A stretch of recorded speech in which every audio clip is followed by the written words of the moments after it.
The first time Arav Hale saw the lights on in the executive wing long after sunset, his chest tightened the way it always did when hope brushed too close to fear. He had learned to keep his expectations small since the day he became both mother and father to a 5-year-old boy, learned to work with his head down and his heart guarded. But that night, as the glass building glowed against the darkening sky, something stirred in him that felt dangerous and new, like the beginning of a story he never planned to live. If you believe in kindness, second chances, and the quiet courage of ordinary people, take a moment now to like this video, comment your thoughts, share it with someone who needs hope, and subscribe to the channel Kindness Story. Your support keeps stories like this alive. Arav's days were ruled by daylight.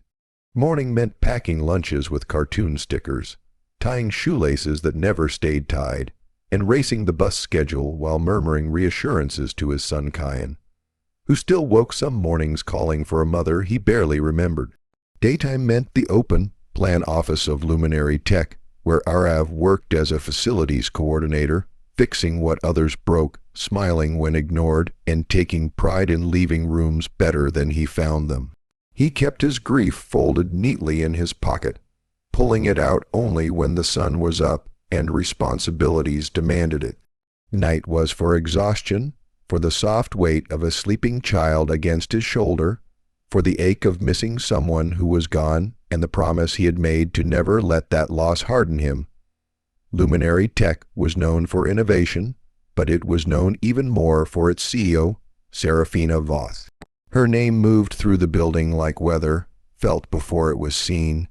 She was rumored to be brilliant and untouchable, decisive and distant, the kind of leader who saw patterns others missed and expected everyone else to keep up.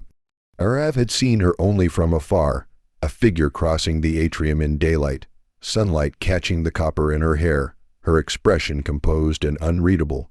To him, she was a title and a silhouette, nothing more. That changed on an evening when a burst pipe flooded a server room, forcing Arav to stay late. The building emptied into quiet as daylight faded, the kind of quiet that magnifies every footstep. He finished the repair with wet cuffs and tired hands, then made his way toward the elevators.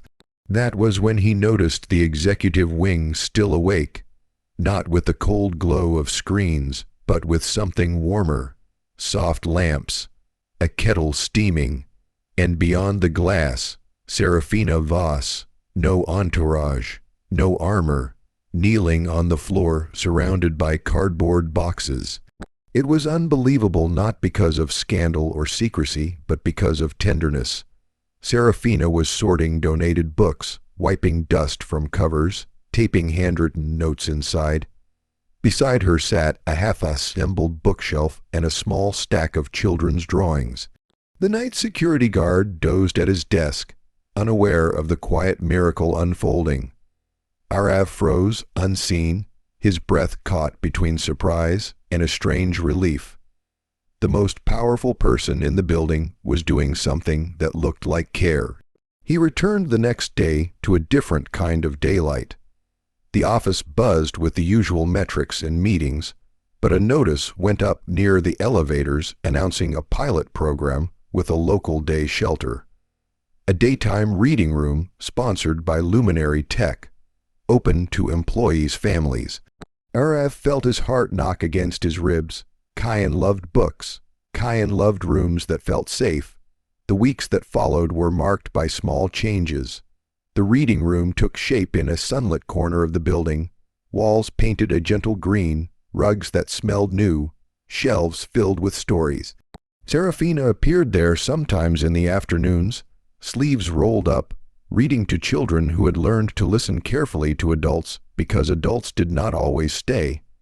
Arav brought Kyan on a Saturday orientation, standing awkwardly near the door, ready to retreat if he was in the way.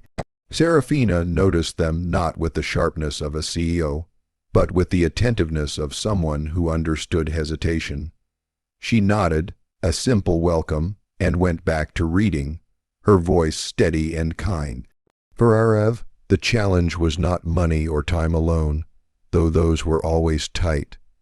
It was the constant balancing act of grief and gratitude, of wanting to give his son everything while fearing the cost of hope. He had learned to fix leaks and broken hinges, but there were cracks in him no tool could reach. Seeing Serafina in the reading room during daylight, seeing how children leaned toward her like plants toward sun, made him question the stories he told himself about power and distance. It made him wonder whether kindness could be designed into systems, not just practiced in secret. One afternoon, a heat wave pressed against the city, and the building's air conditioning struggled. Arav moved from room to room, sweat darkening his collar, aware of a hum of frustration. He reached the reading room to find Serafina kneeling again. This time, fitting felt pads under chair legs, so they would not scrape the floor and startle the children. Daylight streamed in, dust motes dancing. She looked up and smiled, a real smile that reached her eyes. In that moment, the hierarchy of titles felt irrelevant. They were two people tending to a space meant for others. Arav's life did not transform overnight. Kyan still woke with nightmares. Bills still arrived with ruthless punctuality. But there were moments now when the day felt lighter. The reading room became a refuge. Arav volunteered during lunch breaks, fixing shelves, organizing donations. Serafina worked alongside him without ceremony, asking about Kyan's favorite stories, remembering details. The unbelievable thing was not that a CEO could kneel on a floor. It was that she could listen. The rumor mill eventually caught up, and not everyone approved. Some executives questioned the optics, the allocation of time and resources. Arav overheard snippets that tightened his shoulders. He feared that his involvement might draw unwanted attention, that his quiet life would be exposed to scrutiny.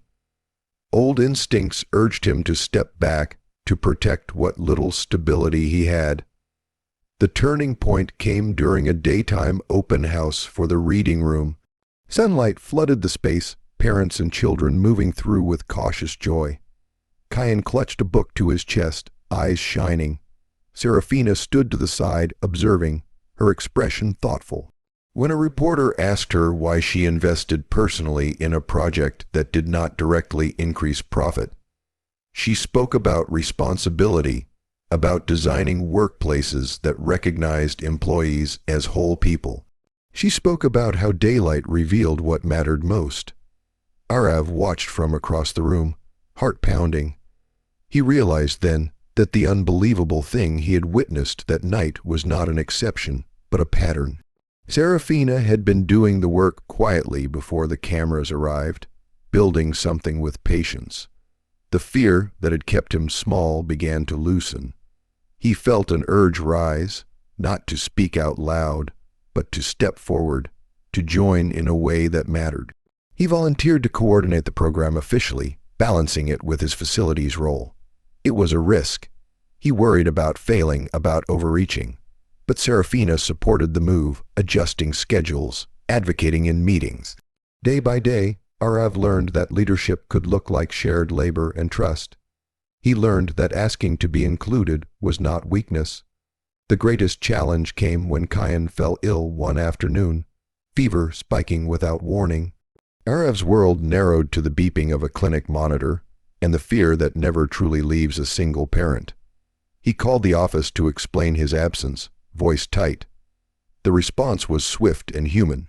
Supportive messages, flexible hours, a care package left at his door with soup and books. Among them was a note in Serafina's handwriting, reminding him that daylight would return. Kyan recovered. Life resumed its rhythm. The reading room expanded. More families found a place to land. Arav stood sometimes in the doorway during his lunch break, watching children read under the bright windows, feeling something like peace settle in his bones. He understood now that the night he had stumbled upon had not been about secrecy. It had been about preparation, about building something quietly, so it could shine openly in the day. As the story draws toward its close, if this journey of quiet courage and shared kindness has touched your heart, please engage with this video. Your likes, comments, and shares tell us these stories matter and help them reach others who need them. Before the ending, a special request from the heart. Please comment one word that represents what this story made you feel. Your words create a circle of connection for everyone reading. On a bright morning months later, Arav walked Kyan into the reading room, sunlight warm on their faces. The shelves were full, the chairs steady, the air alive with soft laughter.